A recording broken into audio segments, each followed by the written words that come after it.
See, I'm the kind of guy, when I take photos, I always have that in mind, that it's gonna end up as a painting. I don't think I ever take any photos of things that are of a different reason. It's always about painting. So when you see me take a photo of something, you know that, okay, it's probably gonna paint that.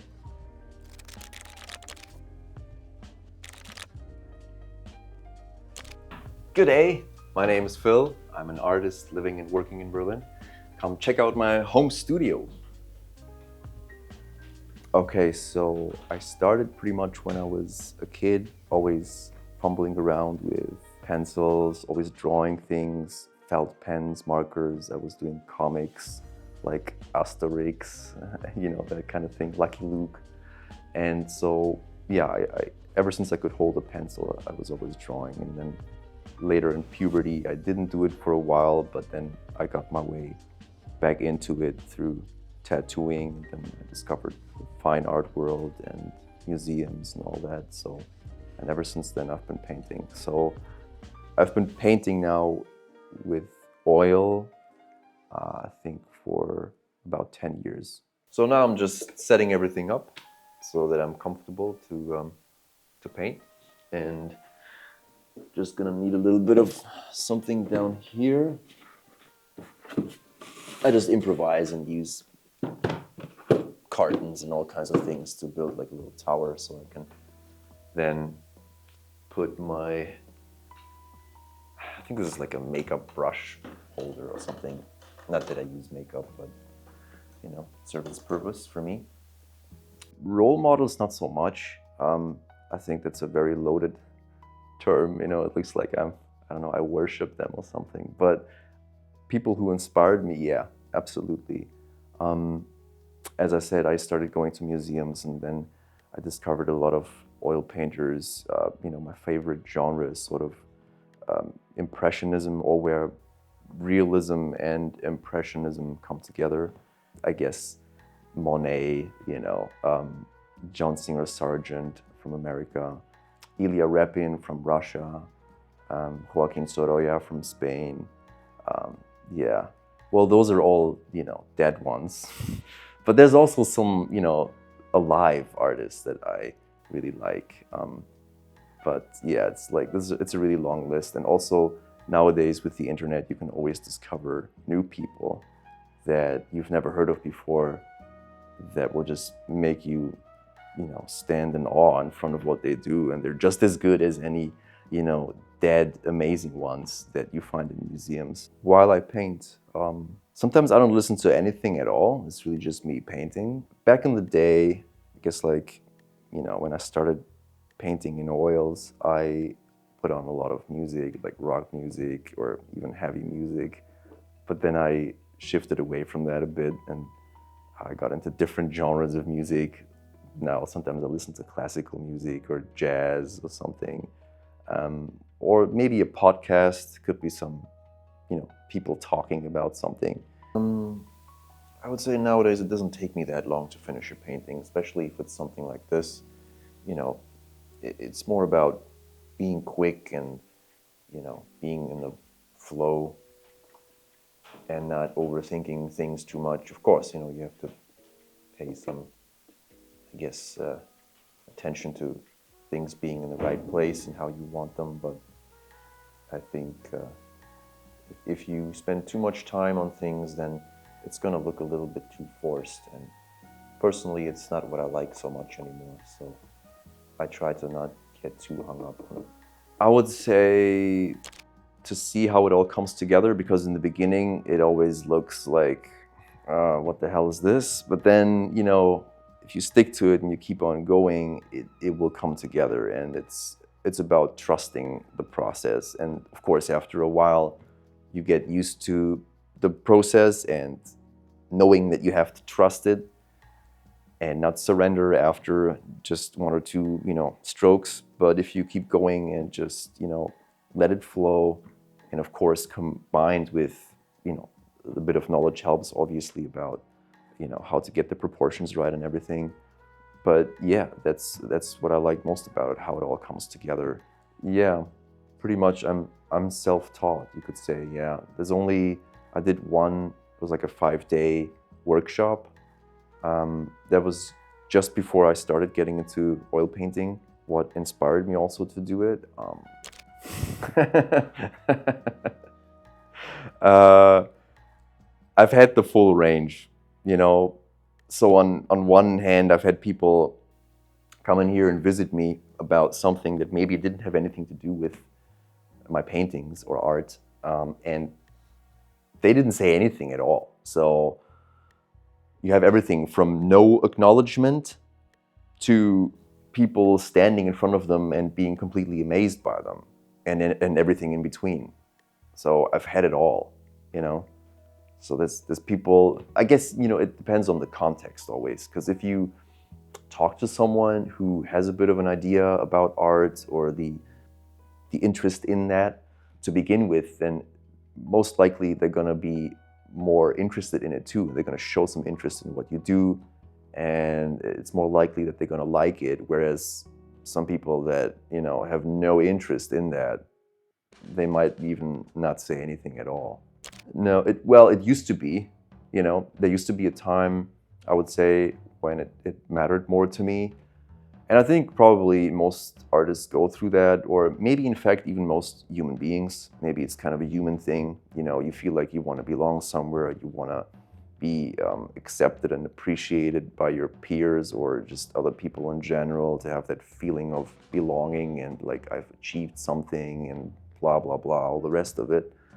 But, you know, at least me personally, I've come to the point where I just don't really care anymore, you know, if others like it or not. It's more of a thing that I just have to do. It's kind of like I need to paint pictures or something to feel satisfied.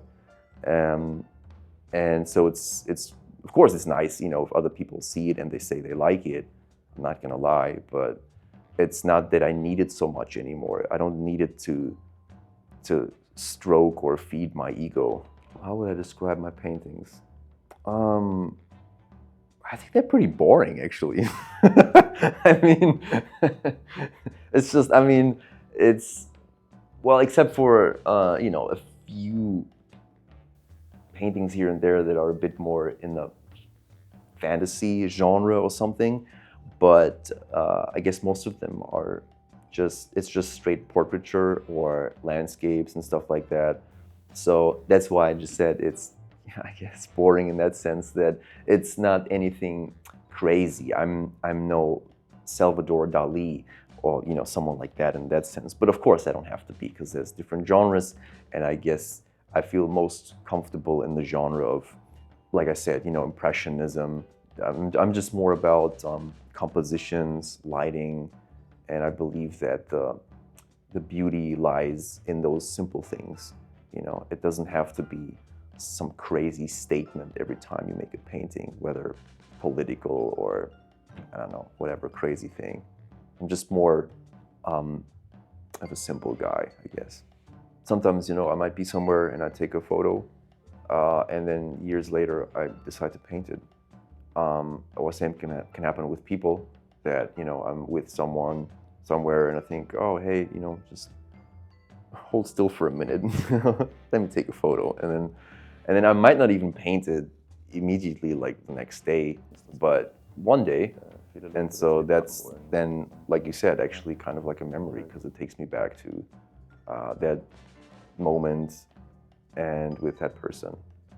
Yeah, I'm totally open for commission work if anyone's interested, you know, to commission me with something that they would like painted. I mean, it could be obviously, you know, portrait of someone, or maybe, I don't know, they have like some kind of landscape or a certain place, you know, that they would like painted, like this one, for example, you know, then they can get in touch with me, yeah. Lighting is part of my process. It doesn't matter so much if it's something figurative, like a portrait of someone, or a landscape. What I just always focus on is different values, you know, so you have the spectrum from dark to light, because that is what gives the together with the right proportion, everything being in the right place, obviously. But that is what gives the illusion of something looking, three-dimensional. You got to have your values right. With the color, you can improvise more. So you could have a landscape and make it with really intensified colors. But what's most important, I'd say, is the values and the proportions, the relationship of shapes. Like I said in the beginning, it just comes kind of together at some point. So when I start, it's not immediately amazing. But once I keep, going, at some point, I'll get there. No, actually, as of recently, I've not done so many oil paintings. I got a lot into watercolor. For some reason, I discovered that, and I really like it. But it's really different. So, yeah, sure, it depends what you want to do, what kind of look you want to achieve, because all those mediums are very different from one another, and they all have certain advantages and disadvantages. It could be anything from drying time to paint consistency or toxicity. Because when you paint with oils, it's a slightly more toxic process because there are certain paint thinners and solvents that are involved. But well, what doesn't kill you is going to make you stronger, right? Yeah, maybe that's one of the reasons why I got into watercolor, because there's just water. And it's really simple, and you can just get it from your tap, and it's easy to clean and to rinse and to, it's different, but I like it also and how it looks. Maybe it's because I do something that is very familiar, there's like, I don't know, the eyes and just the expression. It's a face. I also have a face. Maybe that's why. I don't know. But there's just something that draws me to that. And is it difficult? I mean, yeah, it's, like in the beginning as well, you have to have trust in the process and just observe that everything is in the right place. But once you've reached a certain point, you're on a right track, and then it will turn out good or good enough. The expression, I would say, is what interests me mostly about a portrait, because it's a face, and there's a bit more pressure also involved, as opposed to when you just do a landscape. You can improvise a bit more, you can shift things around.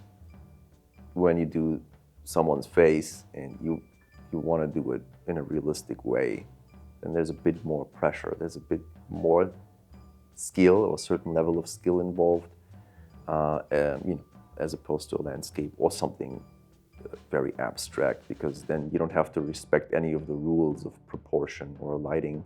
You can just go crazy and do whatever you want. But when you do portraits, you don't have that freedom.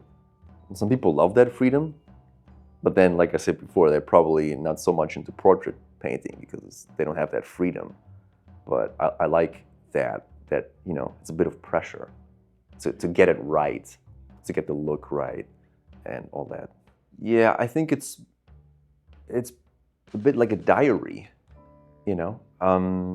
So yeah, exactly. Like I said, it doesn't have any political statement or any kind of statement, really. It's just more what happens to me in my life, where I've been, who with, and I just document that. And what is a diary journal or something to other people is painting for me. So I process and digest my memories or what happens to me in the form of a diary through my paintings, you could say. Where can you find my art? I mean, so far it's on Instagram. It's my account is Phil Walter Art. If you follow me, you can, be up to date with my next steps and moves, I guess. So I can keep you posted about any, shows or exhibitions. Or if you just want to visit me, then, you can also just, write me a message. And if you're nice, you'll get a nice answer. And and you can come around for a coffee or whatever. And then, and I'll show you my stuff.